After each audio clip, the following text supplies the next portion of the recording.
What is up, guys? NYKia31 here. Haven't posted a video of this league number 2 that I'm in a really long time.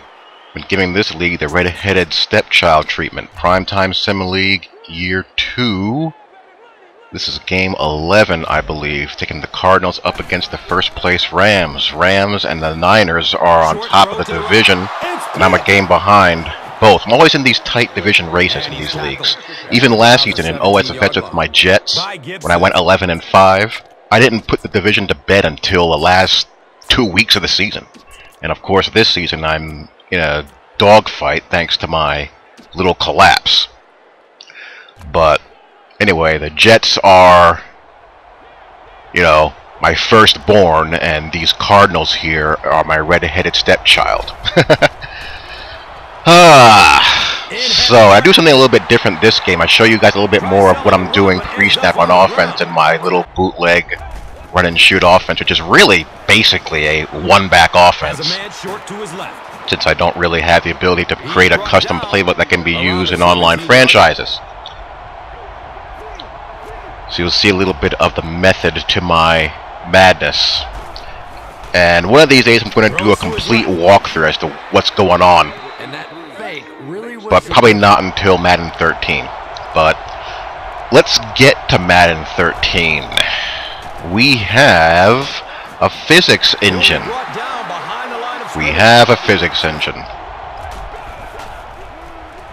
Well, looks like I was wrong for once. Because I didn't think we were going to get a physics engine this year. And the reason why I felt like that was because I felt like there were other things in the game that needed cleaning up and tweaking, that if they just took care of those things and left the physics engine alone, you'd have a much improved game as it is from this year to next, or Madden 12 to Madden 13.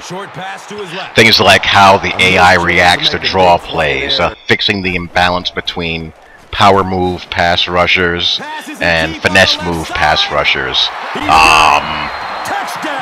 having the coverage shading work more reliably, play action blocking consistency. Things like that I felt, in my opinion, were higher on the priority scale than slapping a real-time physics engine into the game. My concern is there enough time in one development cycle to fix the issues that I felt were, more immediate, as well as slapping a new physics engine into the game without creating new problems that a new engine will create, because there's going to be unintended consequences. Anytime you're trying something for the first time, there's going to be things that you didn't foresee happen. That's just, common sense. But apparently this thing has been in the works for a couple of years now. So it just kind of goes to show you that, all we do here on YouTube is babble and give our thoughts and opinions. We don't really know what the heck is going on the inside. And I would like to think that they learned their lesson from the NBA Elite fiasco, and how NBA 2K's little attempt at putting in a physics engine pretty much made people flee back to NBA 2K11. So we'll see, how it all plays out. I mean, the footage looks great, obviously. From the people that I've spoken to, like Commissioner Zor, who attended the community days and played the builds, it seems like they did a good job between integrating the physics engine and addressing those problems that were with the current version of the game. And honestly, The guys who've actually played the builds of these games, who attended the Community Day events, are pretty much the only people whose opinions I'm going to take with much weight. Everything else is just conversation and speculation. I hold more weight with guys who've experienced the game hands-on as opposed to people who are speculating. But the quarterback had no chance on that play. Talk about given the work they've put in, I'm going to be optimistic, and I think that it will not be a full-blown physics engine this first go-around, but it'll be present enough for it to have an impact on the gameplay. What I would really like to see is how it affects user-controlled players. A good user control player, a guy who's skilled at making user plays, can cover an awful lot of ground in the current version of Madden. He gunned that one in there for the first down, didn't he? They can basically take away a whole chunk of the field by themselves if they're good at it. They don't move their arm any faster. You see them drive. One of the few things that Backbreaker did well was that if you were user controlling a linebacker or a safety and you were duped by a play action pass fake, you were dead. You were toast. You weren't getting back to recover. That'd be something that would be, you know, interesting to see how the engine affects players who like to gamble and make calculated risks on routes that they want to jump manually, or if they get fooled by a certain play. One of my memories that sticks out from back in my playing days was one time during a scrimmage. I was, you know, back playing free safety, and I cheated on my keys, sold out, peeked in the backfield for what I thought was a run, only to hear our coach scream, "Where's the safety? Where's the safety?" as a pass was sailed 50 yards deep for a score, and he yanked me off the field. You know, that kind of stuff happens. You don't have the ability as a human being to have bionic ankles. If someone sells out and gets duped, will they be punished for that, or will they be able to recover like we are right now? Because, you know, frankly, I really don't have much fear of getting roasted on a play action pass fake, because I know that with my player, if I don't, you know, sell out too hard, I have a pretty good shot of getting back and either making a play or taking away the primary read. Like, you see guys bring their safety up, their free safety up into the line of scrimmage and still be able to get back 30 yards downfield in a dead sprint. So it'll be interesting to see how that changes user control, whether you have to be more honest in honoring your assignment and making you think twice about making those calculated gambles, or just blind, you know, hunches. Here's what I mean. A 5-man pass rush just detonates play action unless you keep multiple guys in the block. But that's my take on the physics engine. I'm happy it's in the game, don't get me wrong. But now it's just all about executing, or the execution of it.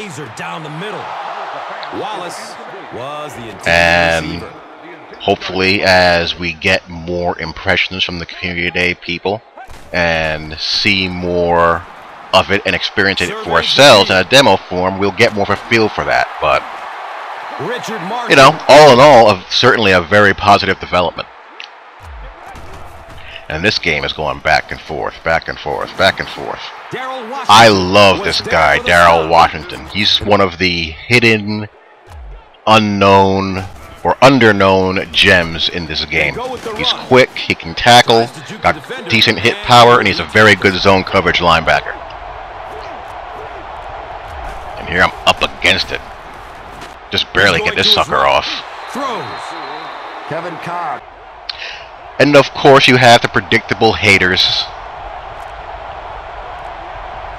I find them very, very funny. They make for great entertainment.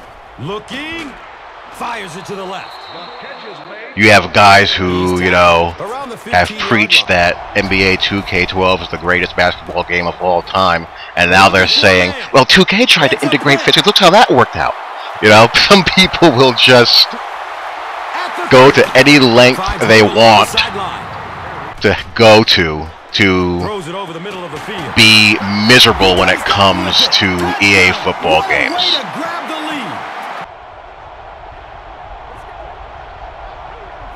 I mean, if you can at least bring it within yourself to acknowledge that the footage we've seen so far looks very good, then, you know, I feel sorry for you and your insistence on being miserable. I certainly hope they're not that way in their real life. Kevin Cobb was simply... But, you know, the internet allows people to vent in ways that they can't or wouldn't in the real world, so whatever. Like I said, it makes for quality entertainment. Passes out to his right. Feeding the beast. First down, and he's knocked out. He's been ganging up on Larry Fitzgerald pretty nicely this game, so I've had to go elsewhere, and Bo Scaife ended up having a really big game, something like 11 catches. You'll see the stats at the end of the game. 12 catches there. Really big game for him.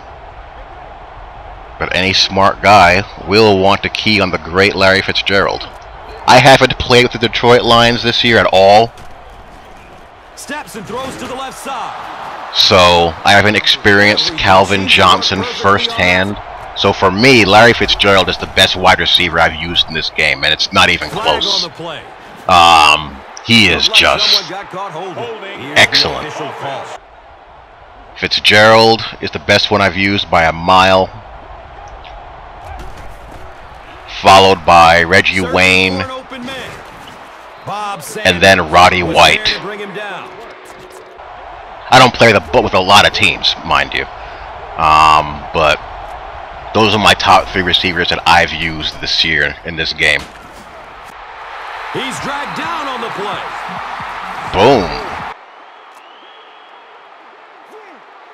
So now I'm behind. Can I recover?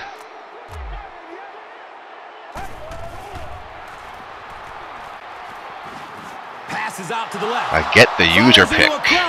Interception. Cadillac Williams was there for the stop.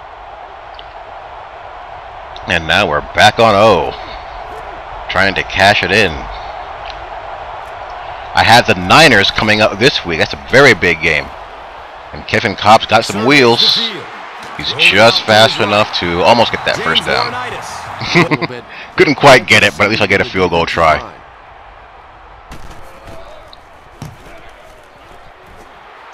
The kick is good. Looking for a man. He Boom. come up with it. Incomplete pass. Got the lumber laid on him.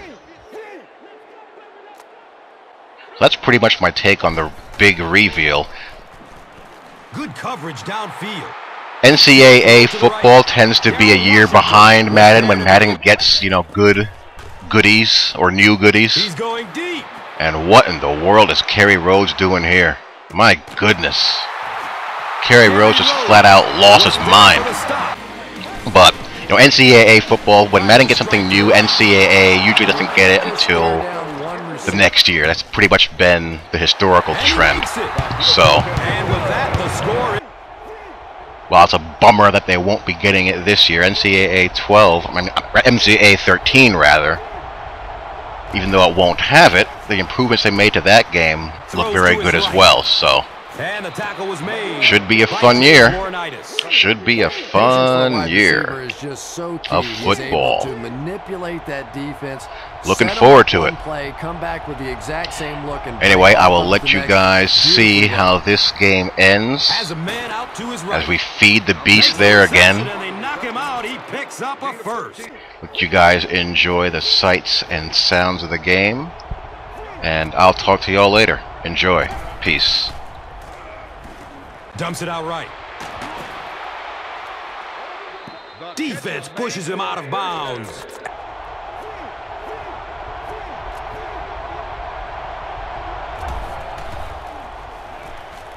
Throws it deep to the end zone.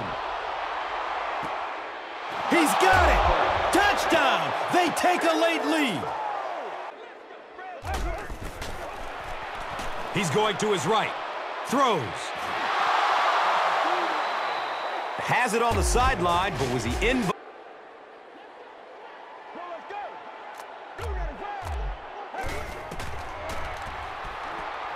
Still looking for an open man. And we've always talked about...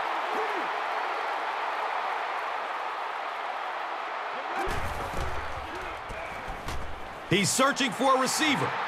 Looking. Fires it to the left.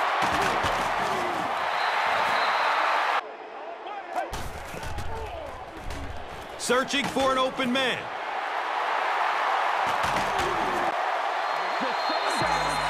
He's dropped down right around the 16-yard line by Peterson.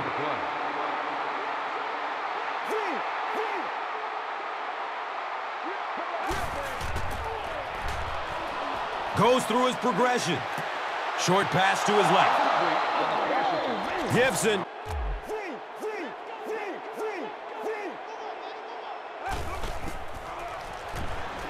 Looking for a man. Tip pass, and it's incomplete.